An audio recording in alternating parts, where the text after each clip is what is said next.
is. All right, on to our next award, which is the not the Ag Hall of Fame Advisor, we just did that one. It is the Ag Hall of Fame Pioneer Award. And year after year, I am really amazed just at the sacrifice and hard work of these early leaders in our ag industry. This category honors individuals who've had a significant influence on the development of agriculture and who have unselfishly served their communities. This award is sponsored by Wheatland Bank. Please help me welcome Bob Vanderbilt as he inducts Harold Feathers Thompson into the Ag Hall of Fame with the Pioneer Award.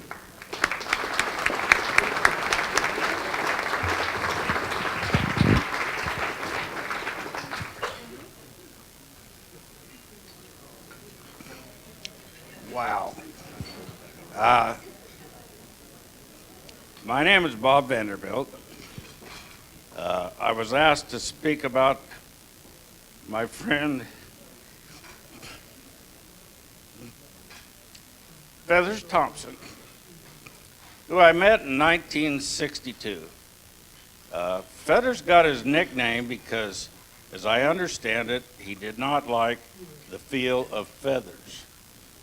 So any place that his mother did not want him to go, she would place feathers. I met him. I started hanging around with his daughter Sheila. And he asked Sheila, "Who is that bebopping kid you're hanging around with?" And that was me. We went to the drive-in movies in Othello, Sheila and Jennifer and Lee and I can remember sitting in the back of Lee's Chevrolet smoking cigars and burning holes in the top of his liner in his car, but we enjoyed it. We had a good time. In 1963, I went to WSU, but came back to Connell in 1970. I taught fourth grade at Mesa City and eventually started to work at the insurance business, Edpo Agency in Connell. At that time, all the locals in our little town of Connell would meet at the Golden Harvest Cafe, and Feathers was right there. And he could tell story after story after story, and everybody in the building would listen, even the strangers eating cinnamon rolls. But Feathers would just, he was so full of it, thank goodness there was only one Feathers Thompson, because, wow, lots of memories. I told him one day, we were in there having coffee and they had a new Lutheran minister, and I told him my dad had passed, my father-in-law had passed, and Feathers was like my father. And Feathers stood up and says, "I just can't handle this shit," and left. He called it like he saw it. And yeah, but we became closer and closer over the years. He always drove Chevrolet pickups, and I can remember he had one. It was a yellow 3/4 ton pickup, and it had little kids painted on the side, and a little boy and a girl, and they were looking down their pants, saying, and the sign says, "There is a difference." So I ended up buying this pickup. Well, it's not really good to go out in the country selling insurance with that on the side of your pickup. So I painted the doors to the pickup, and he was mad. But turn the page.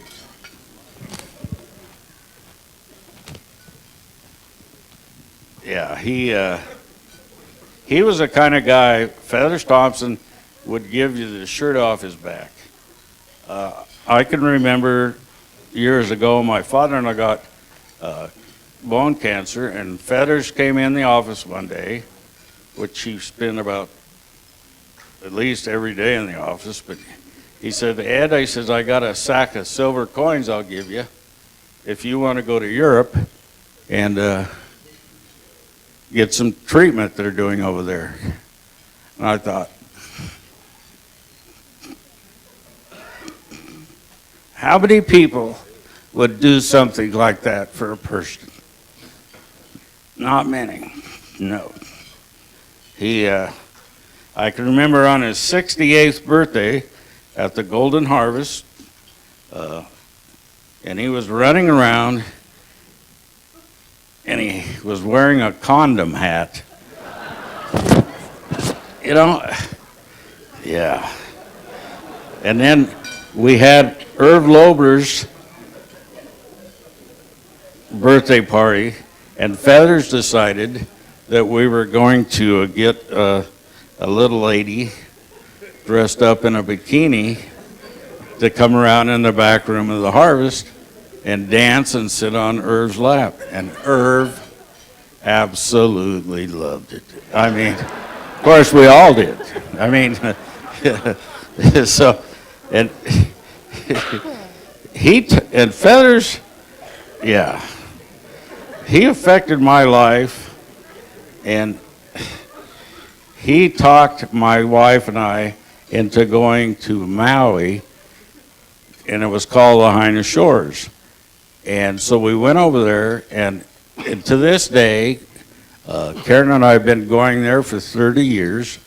Those people that work there still remember Feathers with an American flag tattooed on his chest. And wow, what a guy. I gotta show you this, just a sec. This here, he came up to me when I started using a cane, and he gave me this cane.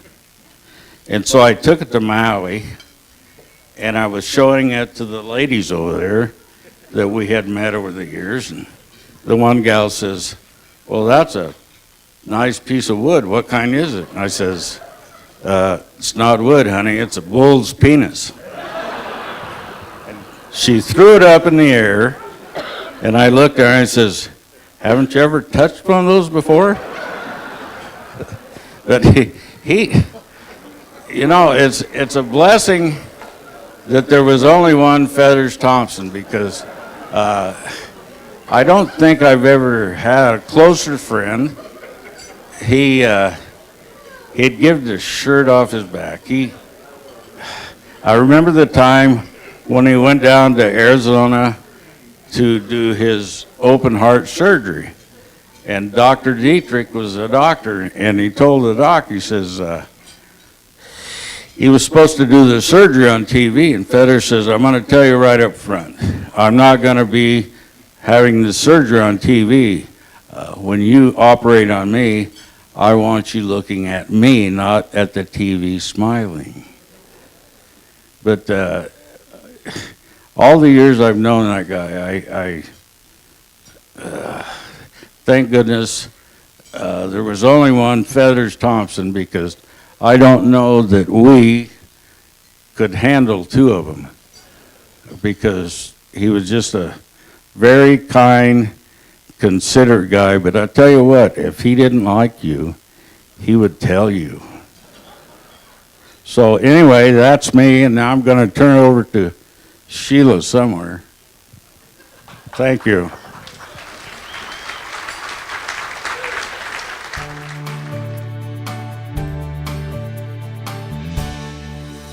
He got the name Feathers because when he was just a little bitty boy, he didn't like the feel of feathers. And so his mother would just get a big turkey feather and lay it across in the door where she didn't want him to go, and he'd never pass the door. So he just got the name Feathers, and that was his name. And we never ever had birds, any birds on the farm, no chickens, no anything, because he just did not like birds. My father always lived in Connell. He loved it there, and graduated from high school there and went into World War II. And when he got out of World War II, he came home to farm. His true love was cattle. He had a cattle company of his own. He even had his own sales. and I was superintendent for the largest cattle company in the world in Arizona for 14 years. But I flew back and forth on a jet. And I always said having cattle in Arizona, you need a jet, and then you need a briefcase full of money. Boy, is it fun to raise cattle. One of the things we inherited is tenacity from him. And when he decided he was going to be interested in something, I mean, he went all the way. He loved being a farmer. He loved the countryside, you know. He was quite a horseman, and he was a great promoter in the cattle business. He helped with promoting better grades of meat, and he's shown his cattle all over in Denver and San Francisco. I had a lot of trophies, but this was the only one I ever was really thrilled with. My dad was the Justice of the Peace for many years in Connell, and the murals you'll see around on the buildings, he started that and promoted that, and one of them is my grandfather. And he also helped start the Connell Museum. You know, I more or less ate, slept, and drove cows, and my family, it was hard on my family because it was 7 days a week most of the time. And he was the only Democrat in town. And I think he stayed being the Democrat so he could torment all the other Republicans in town.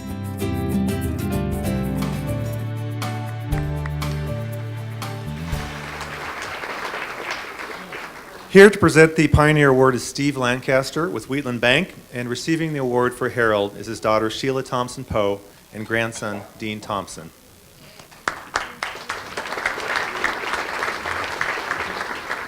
It's a great honor to remember Harold Thompson today and Feathers, and a great addition to the Connell community was, and to Eastern Washington, and he has a great family behind him, and we look forward to providing further service to Eastern Washington as Wheatland Bank as we support agriculture. But again, we welcome this honor to this great family.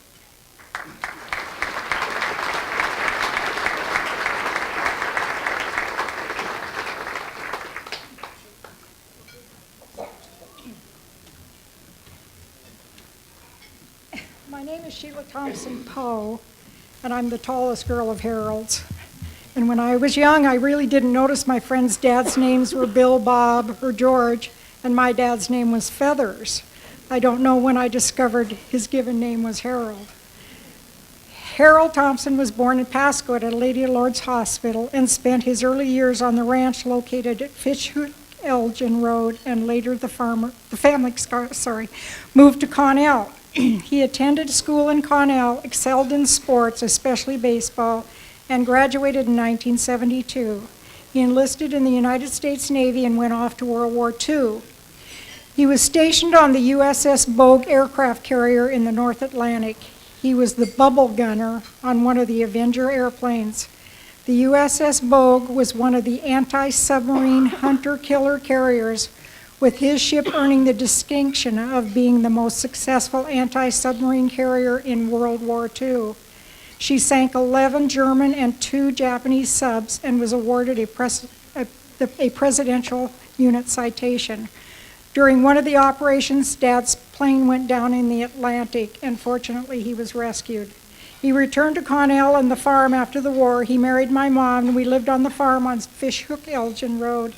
He worked in the dust and the dirt, farming, and of course had a small herd of cattle. He would have Stacia and I help him move the cows around the corrals. I was scared, so he told me, if you look a cow straight in the eye, it will never come toward you. Fast forward 35 years later, after shoulder surgery and a bum leg, I got to find out that that was a lie. We moved into Connell in 1955, and in 1959, my mother was killed in a car accident, leaving him with 4 children. Stacia and I were now the housekeeper cooks, and I am sure he was sick of boxed macaroni and cheese and pink underwear. He sat us down and said, now girls, when you walk barefooted across the kitchen floor and it tears the skin off the bottom of your feet, it's time to mop the floor. He then hired an live-in housekeeper. He remarried in 1960 and added 2 more children to the flock. In 1963, when he was just 39 years old, he had a major heart attack. As the years went on, his heart condition continued, 2 open heart surgeries and at least 5 heart attacks, but nothing deterred him. He was the true Energizer bunny. In the 50s, he formed his own cattle company. It was eventually known as T.T. Herefords. His slogan was, "There is a difference." The slogan had a picture of two children looking down their diapers. One was a boy and one was a girl. We girls were mortified every time he had the cattle truck parked at the house in town. Our friends might see. So embarrassing when you're a teen.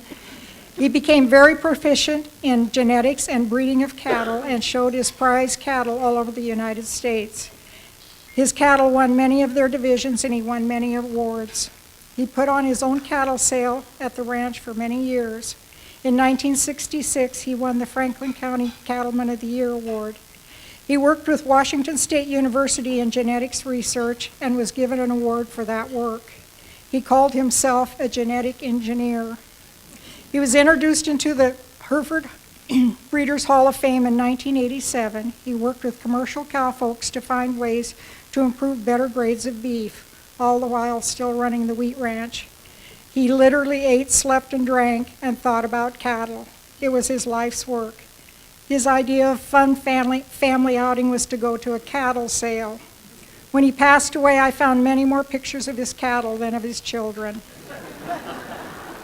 He was the Justice of the Peace in Connell for many years. He was instrumental in starting the Connell Museum and volunteered as a tour guide. He also was the driving force in getting the murals painted on the buildings around Connell. The mural with the horses pulling the combine is his father, Ezra.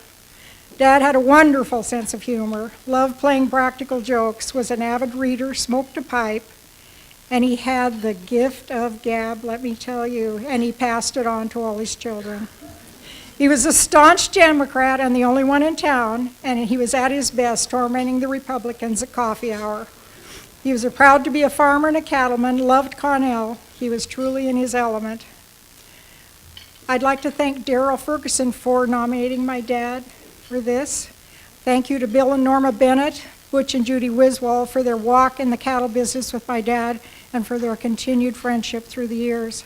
I'd like to thank Bob Vanderbilt and Molly Kunkel for their love and help and friendship to my dad all the years through. I would like to thank my siblings who are here tonight, Stacia, Renee, and Shane, and my nieces, Amy and Rochelle, and my great-nephew, Kason, who is also in attendance. Thanks to all of you who are here, who are courageous enough to stay in agriculture, both raising crops and livestock. It is a challenge in this day and age. America has forgotten where their food comes from and the importance of our survival. We must remember to support each other. I would like to thank my son, Dean Thompson. 3 years ago, I was at a crossroad with the farm, and it was very difficult. I want to thank Carl Noble, Butch and Reed Wiswald, and Scott Moore, who helped me make my decisions. My son stepped up and has taken on the job working the Connell farm, even though he also farms 100 miles away, plus has cattle. Dad would be so proud to have his grandson carrying on the Thompson farm. I'd like to thank Marv Grassel and Matt and Bailey for all advice, help, and encouragement you give Dean. And lastly, on behalf of my family, I'd like to thank the Pasco Chamber of Commerce, the Ag Hall of Fame Committee, the Port of Pasco, the sponsors, and for all of you coming here to help honor my dad for his contribution to the ag industry.